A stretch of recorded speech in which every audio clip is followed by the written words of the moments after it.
మీకు కూడా second language 7th class second language Hindi, Telugu ఇంచుమించు ఎలా ఉంటుందో క్వశ్చన్ పేపర్ ప్యాటర్న్ ఇది కూడా అలాగే ఉంటుంది. కానీ క్వశ్చన్ ఆన్సర్స్ కొంచెం తక్కువగా ఉండొచ్చు. ఒకసారి ఇక్కడ చూద్దాం.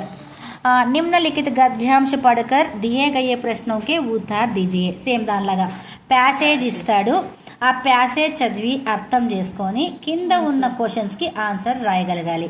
సేమ్ తెలుగులో లాగా ఏకంగా 10 మార్క్స్కి 2 గద్యాంశ ఇచ్చా చూడండి. ఇక్కడ ఇది కూడా లిఖియే గద్యాంశ పడకర్ ప్రశ్నకే ఉత్తర్ దీజియే, ఇది కూడా 5 మార్క్స్. అర్థమైందా? డాక్టర్ రాధాకృష్ణన్ గాంధీజీకే పరం భక్త్ థే అంటే మనం ఇవి చదువుతూ ఏముంది, డాక్టర్ రాధాకృష్ణన్ కిన్కే భక్త్ థే ఏముంది, గాంధీజీకే భక్త్ థే అంటే జస్ట్ పైననే ఆన్సర్లు ఉంటాయి, కింద మనం చదువుకొని రాయగలగాలి. ఈజీగా 10 మార్క్స్ వచ్చేసాయి ఇక్కడ. నెక్స్ట్ వన్, నిమ్నలిఖిత పద్యాంశ పడకర్ ప్రశ్నకే ఉత్తర్ దీజియే. ఇందాక అక్కడ ప్యాసేజ్ చదివి క్వశ్చన్స్కి ఆన్సర్ రాయాలి, కానీ ఇక్కడ కవిత చదవాలి. అది కొంచెం ఈజీగా ఉంటుంది. బట్ ఇదేంటంటే పొయం లాగా ఉంటుంది కాబట్టి ఇది కొంచెం చదివి దీన్ని కూడా మీరు ఆలోచన చేసి ఈ క్వశ్చన్స్కి ఆన్సర్ రాయాలి. ఇస్కే నిక్కాసి బేమ్సాల్, ఇస్కి ఉమ్ర 400 साल, इसकी 4 मीनार बनवाया, मानवता का पाठ पढ़ाया, इसके मीनार 4 है भाई, हिंदू ముస్లిం సిక్ ఈసాయి. అర్థమైందా? 4 मीनार గురించి పోయం ఉంది, కింద క్వశ్చన్స్ రాయగలగాలి. 4 मीनार की उम्र कितनी है? 400 साल అంటే 400 years. మినారం కితనే హే? 4 मीनार అన్నారు కాబట్టి అలాగే. అర్థమైందా? ఇప్పుడు ఇది అర్థం చేసుకొని వీటికి ఆన్సర్ రాయగలగాలి. సేమ్ పద్యాంశం, ఇంకొక పద్యం ఇస్తారు, ఇది కూడా చదివి ఈ క్వశ్చన్స్కి ఆన్సర్ రాయాలి. Same 10-20 marks. అక్కడేమో పారాగ్రాఫ్ రైటింగ్, ఇక్కడేమో పోయం చదివి క్వశ్చన్స్కి ఆన్సర్ రాయగలగాలి. నెక్స్ట్ వన్, నిమ్నలిఖిత ప్రశ్నోకే ఉత్తర్ 4 పంక్తియోं में लिखिए. ఇవి క్వశ్చన్ ఆన్సర్స్ మీ టెక్స్ట్ బుక్లో ఇస్తారు. 4 క్వశ్చన్స్ రాయాలి, ఒక్కొక్క దానికి 4 మార్క్స్. హిందీ సీఖనే కే లియే తుమ్ క్యా క్యా కర్తే హై. ఫస్ట్ క్వశ్చన్, హిందీ నేర్చుకోవడానికి మీరు ఏమేమి చేస్తారో. ఆకే అపనే దేశ్ క్యోం సుందర్ లగ్తే హై, ఎందుకు మీ దేశం మీకు అందంగా ఉంది. ఓకే. 4 मीनार కి బారే మే లిఖో, 4 मीनार గురించి రాయమంటున్నారు.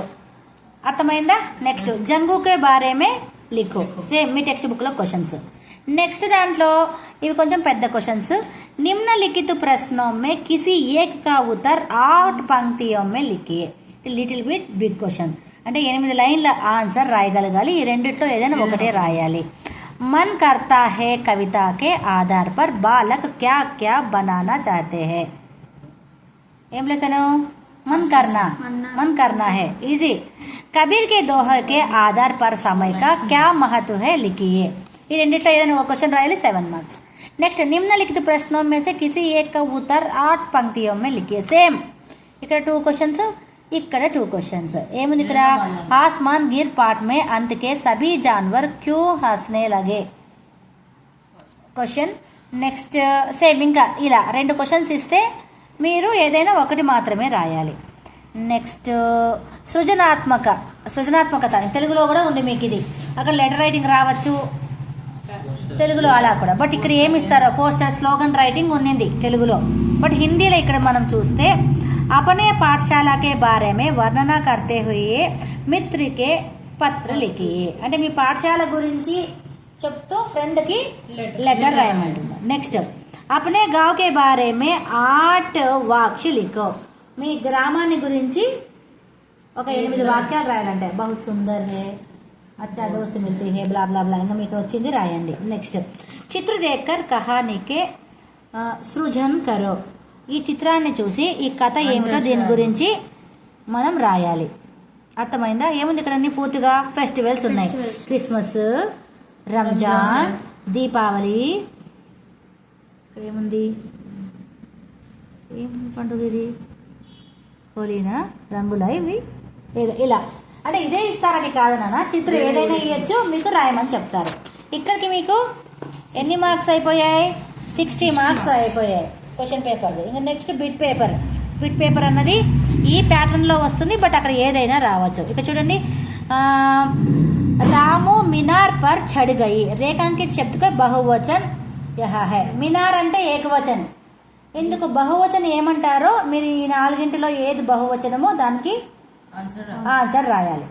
నెక్స్ట్ సునీత గాన్స్ లేకర్ డాష్ జా రహీ హే, रिक्त स्थान पर भरो. ఇక్కడ ఏంటి, ఎక్కడికి వెళ్ళింది ఆమె? షహర్ కా, గావ్ కా, ఘర్ కా, పాఠశాల కా రాయాలి. నెక్స్ట్ दुआ नक्षत्र की चमक अधिक होता है. రేఖాంకిత శబ్ద కా అర్థ యహీ హై. ఏముంది ఇక్కడ రేఖాంకిత నక్షత్ర, నక్షత్ర అంటే ఏంటి? నయన, చాంద్, ఆకాష్, తారా. నయన్ అంటే ఏంటి నాన్న? ఐ. చాంద్ అంటే మూన్, ఆకాష్ అంటే స్కై, తారా అంటే స్టార్స్. అర్థమైందా? నెక్స్ట్ पेड़ बूढ़ा हो गया है. రేఖాంకిత శబ్ద కా లింగ్ యహ హై. లింగ్ రాయగలగాలి మీరు. ఈ నాలుగుట్లో అన్నిట్లో ఆన్సర్ అక్కడే ఉంది, మీరు దానికి ఏనా, బీనా, సీనా, డీనా రాయగలగాలి.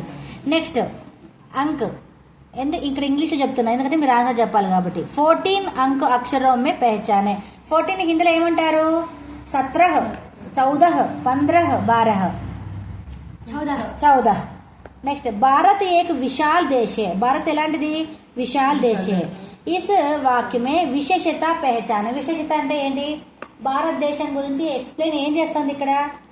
భారత్ ఏక, ఏక అనేది విశేషతనా? దేశ విశాల, భారత విశాల. భారతదేశం విశాలమైనటువంటిది, విశేషత. ఓహో మన విశాల. ఓకే నెక్స్ట్ దీపావళి కే దిన్ ఇస్కి పూజా కి జాతి హై. దీపావళి రోజు ఎవరికి పూజ చేస్తాం? లక్ష్మీ, విష్ణు, శివ్, గణేష్. ఎవరికి పూజ చేస్తాం? లక్ష్మీకి. పల్ కా సమానార్థ శబ్ద పహచానియే. పల్ మీనింగ్ ఏంటో చూసి రాయాలి. నెక్స్ట్ హిమాలయ్ ఊంచా హై. రేఖాంకిత శబ్దకే పహచానో. హిమాలయ ఏంటి? సర్వనామమా, సంజ్ఞాన, విశేషణ, క్రియానా? సంజ్ఞ.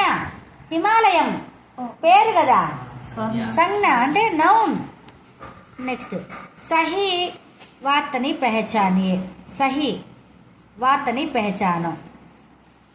పర్షాస్, పర్షాస్, పషాస్, ప్రశంస అంటే ఏది కరెక్టో దానికి టిక్ చేయాలి. నెక్స్ట్ చాయ్ గరం హే. రేఖాంకిత శబ్ద కా విలోమ్ పెహచానో. విలోమ్ శబ్ద అంటే ఏంటి? ఆపోజిట్. ఏమిటికి ఆపోజిట్ అడుగుతున్నాడు? గరంకు. గరంకి ఏంటి? చాయ్ తాగుతున్నాడా? చాయ్ తాగాలనుందా ఏంటి? కొంపు తీసి చాయ్ అంటున్నా. చాయ్ గరం హే. గరంకి కదా లైన్ అండర్లైన్ చేసింది. గరంకి ఆపోజిట్ ఏంటి? ఠండా. వాకి చూడండి ఎంత బాగా ఇచ్చాడు ఇక్కడ. శరం, ఠండా, అండా, జెండా భలే ఇచ్చాడు. ఠండా. నెక్స్ట్ 19 अंक में लिखो. 19 అంటే నెంబర్ ఎంత? 19, 18, 17, 16, 19. ఓకే. लड़का तेज दौड़ता है. इसमें क्रिया विशेषण शब्द पहचानो. ఏంటి ఇక్కడ? లడక తేజ్ దౌడతా హై. విశేషత ఏంటి? లడకానా, దౌడ, తేజ, హయ్యా. తేజ్ ఎలా ఫాస్ట్గా రన్ చేస్తున్నాడు, విశేషత. నెక్స్ట్ రామ్ దోస్త్ యా ఏక్ కా సహీ క్రమ్ పెహచానం అంటే సెంటెన్స్ ఫార్మేషన్ ముందుది వెనక్కి, వెనక్కి ముందుది. అంటే ఇంగ్లీష్లో మనం హీ ఈజ్ ఏ గుడ్ బాయ్కి ఈజ్ గుడ్ ఏ బాయ్ అన్నట్టు ఇక్కడ హిందీలో కూడా ఇచ్చుంటారు. మనం సహీ క్రమాంక్లో రాయగలగాలి. రామ్తా ఏక్ దోస్తుకా నా సహీ కాదు, గలత్. రామ్ దోస్త్ థా కా ఏక్. నెక్స్ట్ రామ్ కా ఏక్ దోస్త్ థా. ఏక్ దోస్త్ రామ్ కా థా. ఏది కరెక్ట్? ఏది కరెక్ట్ అది రాయండి. నెక్స్ట్ పత్ర మే మిత్ర కా సంబోధన్ ఇస్ ప్రకార్ హోతా హై. అంటే ఫ్రెండ్కి లెటర్ రాస్తున్నావు, అక్కడ నువ్వు ఏమని సంబోధిస్తావు?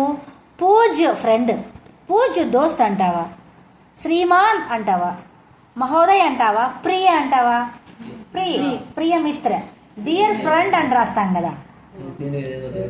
నెక్స్ట్ వన్ వహ పాఠశాల జరూర్ ఆయేగా. రేఖాంకిత శబ్ద క్యా హే? రేఖాంకిత వహ అనేది ఏంటి? సంజ్ఞాన, క్రియాన, సర్వనామమా, విశేషణ? సంజ్ఞ అంటే పేరు కదా. సర్వనామం అంటే పేర్లకు బదులుగా వాడబడేది. నేమ్స్ అంటే ఇంగ్లీష్లో ప్రొనౌన్ నానా. ఈ, షీ, ఇట్ లాగా ఇక్కడ వహ్, యహ్ అలా नेक्स्ट, खेल में आपकी जीत हुए, इसके लिए आपको डैश हो, रिक्त स्थान उचित शब्द में भरिए. ఇక్కడ ఉన్న వీటిలో ఆన్సర్ రాయండి. सुनीता साहसी लड़की है, शब्द भेद की दृष्टि से रेखांकित शब्द क्या है? सर्वनाम विशेषण क्रिया विशेषण संज्ञा అది రాయండి. आप पुस्तक पढ़ो, शुद्ध वाक्य पहचानिए. आप पुस्तक पढ़ो, ఇక్కడ ఏదో రాంగ్ ఉంది, కరెక్ట్ చేయాలంట. आप पुस्तक पढ़े, आप पुस्तक पढ़िए, आप पुस्तक पढ़, आप पुस्तक पढ़ना. Which one is correct? దానికి రాయండి. वह गरीब है पर बेईमान नहीं, విరామ్ చిహ్న పహచానియే.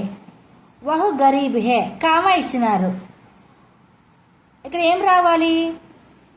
కామా రావాలా, పూర్ణ విరామ్ అంటే ఫుల్ స్టాప్ రావాలా, ప్రశ్నార్థక క్వశ్చన్ రావాలా, క్వశ్చన్ మార్క్ పెట్టాలా, కామా పెట్టాలా, ఫుల్ స్టాప్ పెట్టాలా, ఆశ్చర్య ఎక్స్క్లమేటరీ మార్క్ పెట్టాలా అనేది చూసి రాయాలి.